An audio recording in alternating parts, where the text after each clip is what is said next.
presença, Senhor, eu quero estar em tua presença, eu quero estar, Senhor, ela me traz força e poder.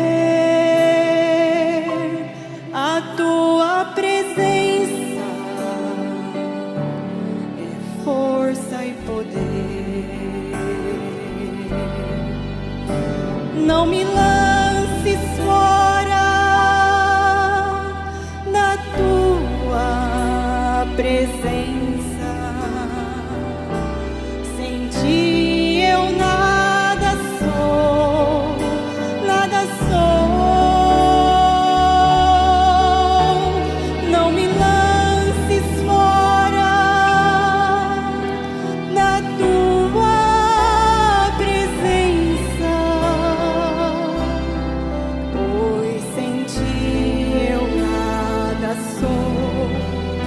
Nada sou, Senhor.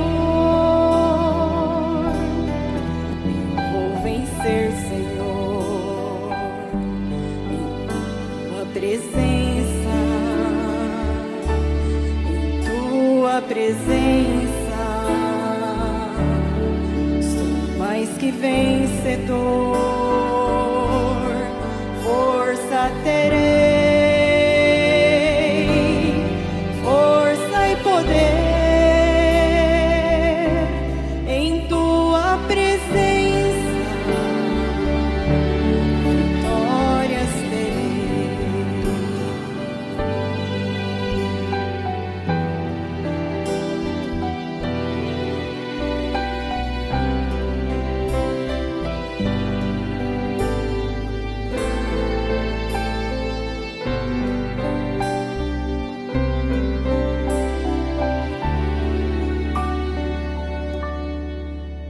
Vou chegar, Senhor, eu vou chegar no céu, em tua presença. Eu vou chegar, Senhor, glória terei. Vou para o céu, em tua presença.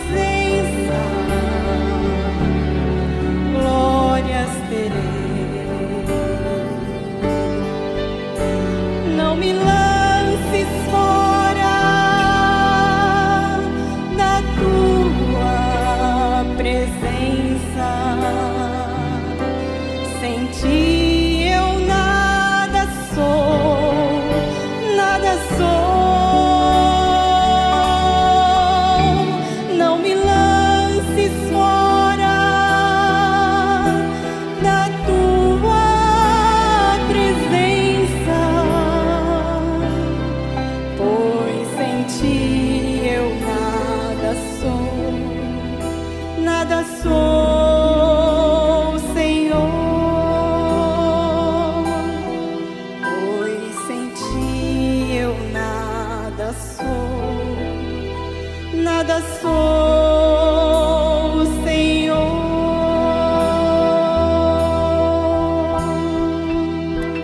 Eis que a mão do Senhor não está encolhida, para que não possa salvar, nem seu ouvido agravado para não poder ouvir. Mas as vossas iniquidades fazem divisão entre vós e o vosso Deus, e os vossos pecados encobrem-se o rosto de vós, para que vos não ouça.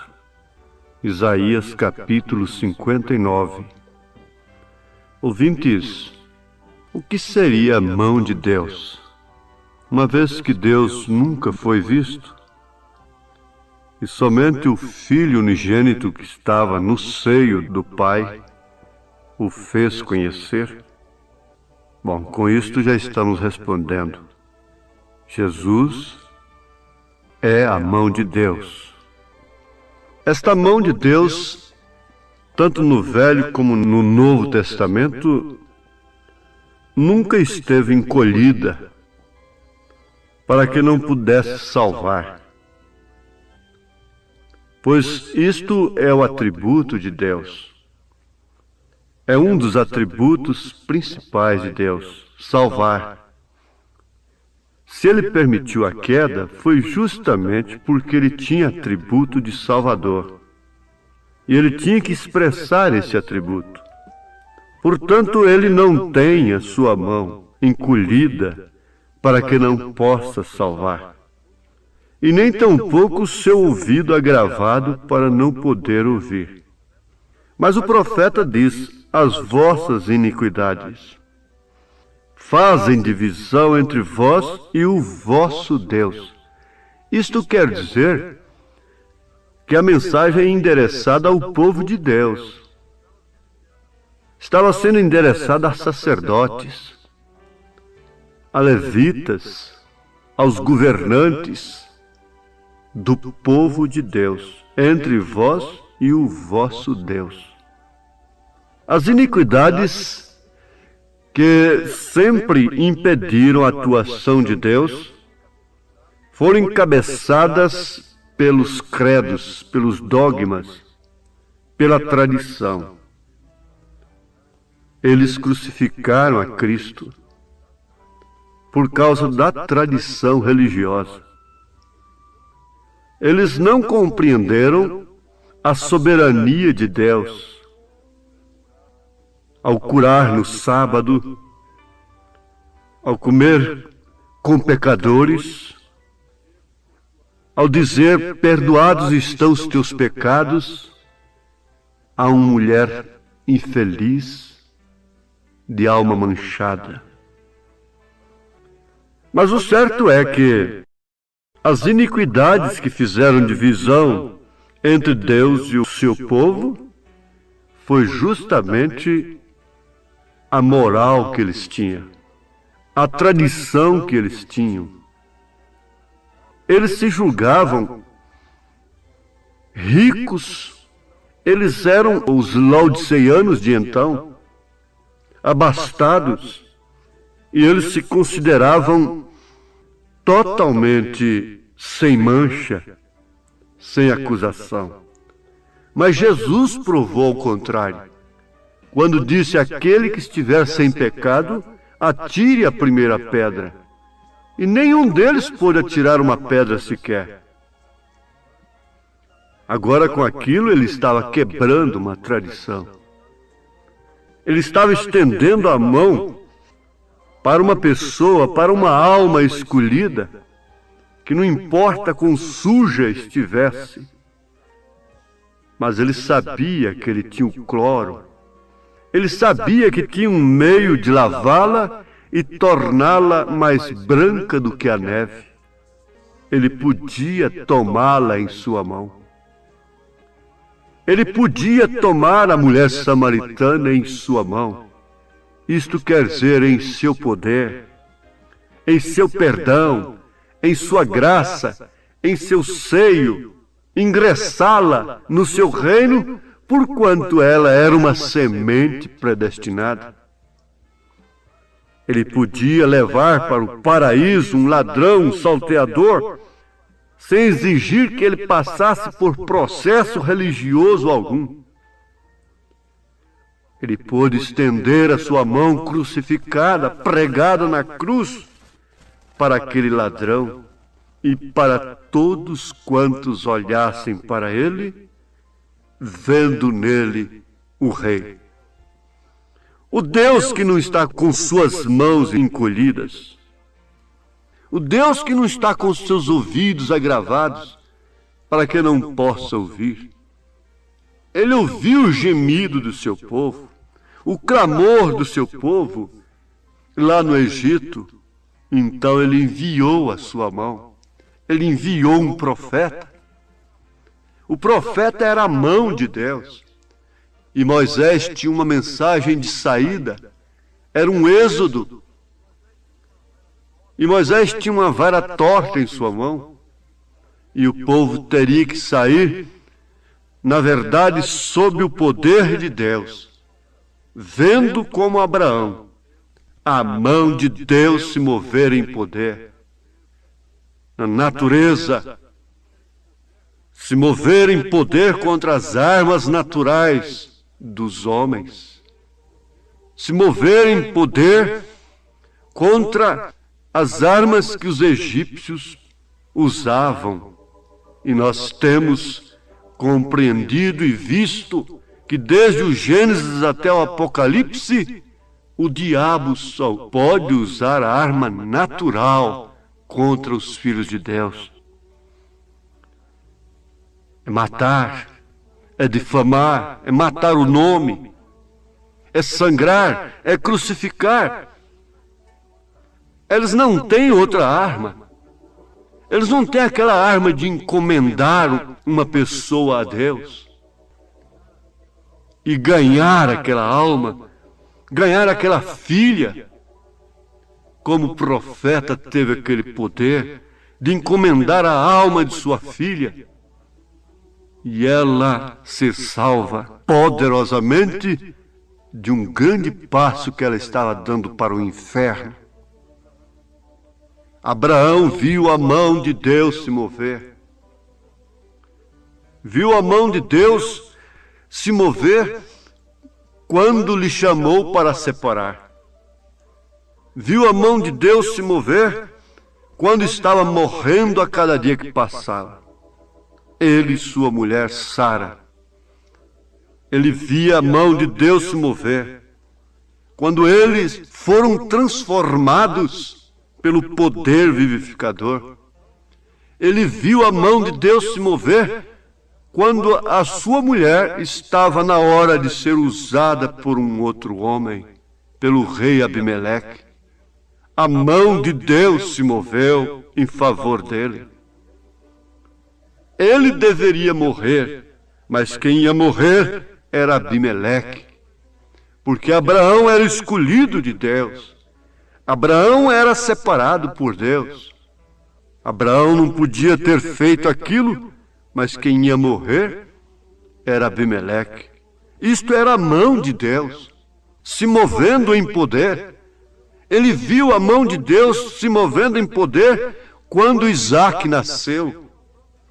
Ele viu a mão de Deus se mover em poder quando ele levantou o cutelo para sangrar aquele filho querido, pai das nações, filho da promessa, sobre o altar, para ser sangrado. Abraão moveu sua mão em obediência pela fé. E logo ele viu mais uma vez a mão de Deus se mover em poder, bradando do alto: não faças isto. Ele viu a mão de Deus se mover quando olhou, ali estava o substituto de Isaque. Estava o cordeiro para ser sacrificado no seu lugar. Você ainda não viu isto? Elias viu a mão de Deus. Davi viu a mão de Deus se mover em poder, começando lá quando ele era um pastorzinho de ovelhas, tomando a ovelha das garras do leão, tomando a ovelha das garras do urso. Aquilo era vendo a mão de Deus se movendo em poder, para que ele pudesse carregar aquele testemunho. Agora diz aquele hino: quantas bênçãos, conta, se você puder, quantas são. E has de ver surpreso quanto Deus já fez.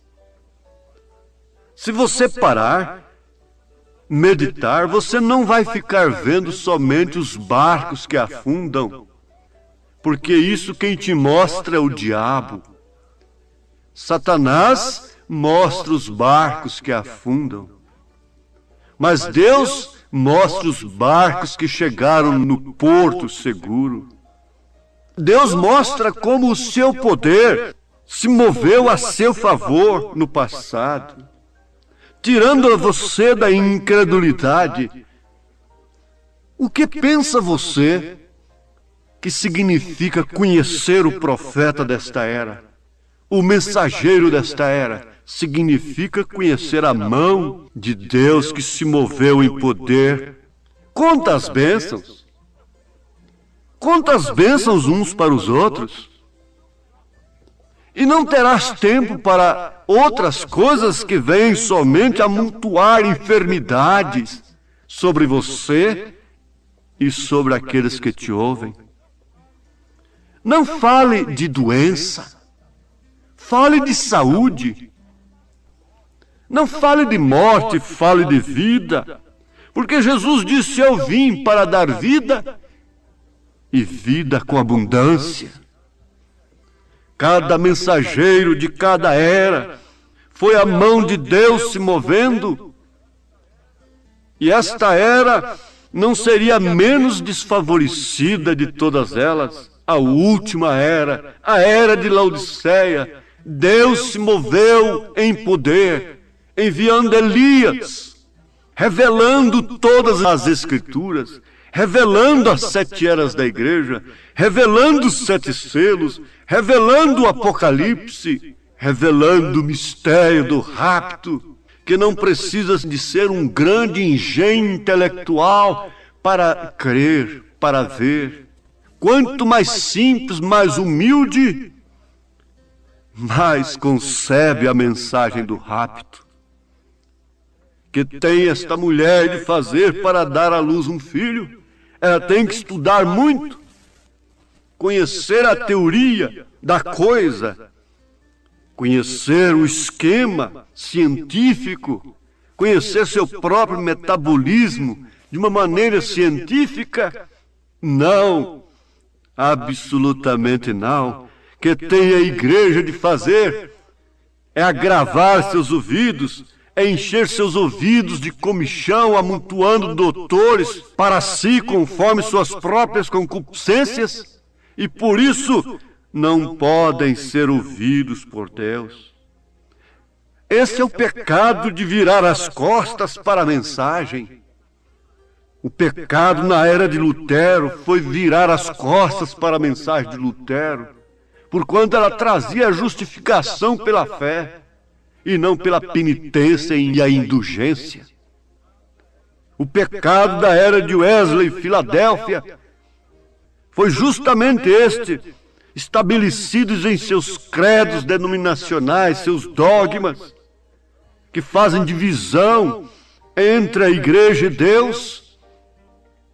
Virar as costas para a mensagem de Wesley era o pecado, era a iniquidade que não deixou a mão de Deus atuar, ser estendida para salvar, mas todos os escolhidos foram salvos. Os fariseus não impediram a Jesus de salvar Maria Madalena. O poder eclesiástico, político, religioso não impediu, o poder social não impediu Jesus salvar a samaritana. O poder eclesiástico, político, religioso, social não pôde impedir Jesus salvar um ladrão salteador. O poder do intelecto não impediu a Jesus de entregar as chaves do reino dos céus para um analfabeto chamado Pedro, São Pedro, para depois ele abrir e usar esta chave: arrependei-vos e cada um de vós seja batizado em nome de Jesus Cristo, para a remissão dos pecados, e recebereis o dom do Espírito Santo. Aí estava a mão de Deus, a mão de Deus sendo estendida na porta do templo, dizendo: não tenho ouro e nem prata, não tenho coroa de ouro, não tenho trono de ouro.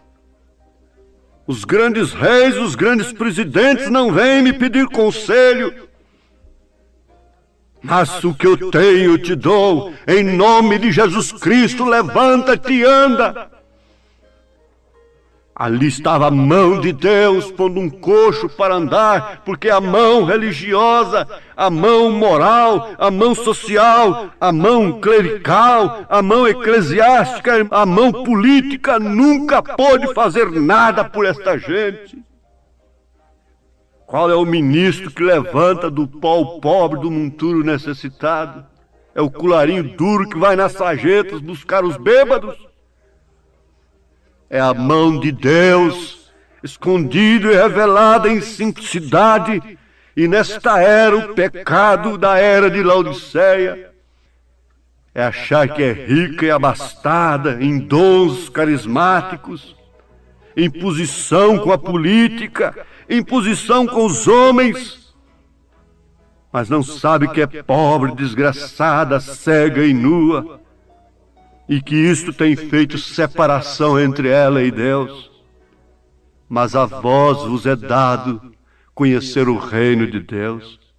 Mãos redentoras, mãos carinhosas, mãos que na verdade corrigem, é a mão de Deus. Mãos tão carinhosas, mãos de meu Jesus,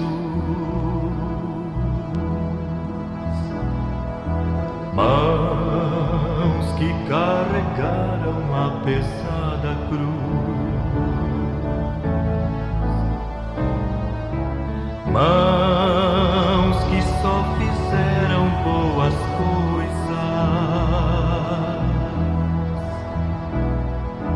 mãos que trazem paz e amor ao coração. Se você não virar as costas, esta é a mão de Deus para te abençoar agora. É a mensagem que você ouve, é a palavra da fé, e em nome de Jesus Cristo, receba para sua cura, sua libertação, sua bênção, em nome de Jesus Cristo. Amém. Por vezes me sinto cansado, ferido, nem sei por que eu não caí.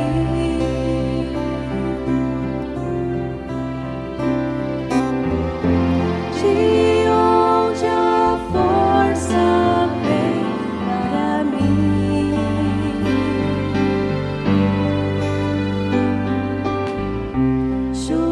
Joelhos dobrados sustentam meus braços.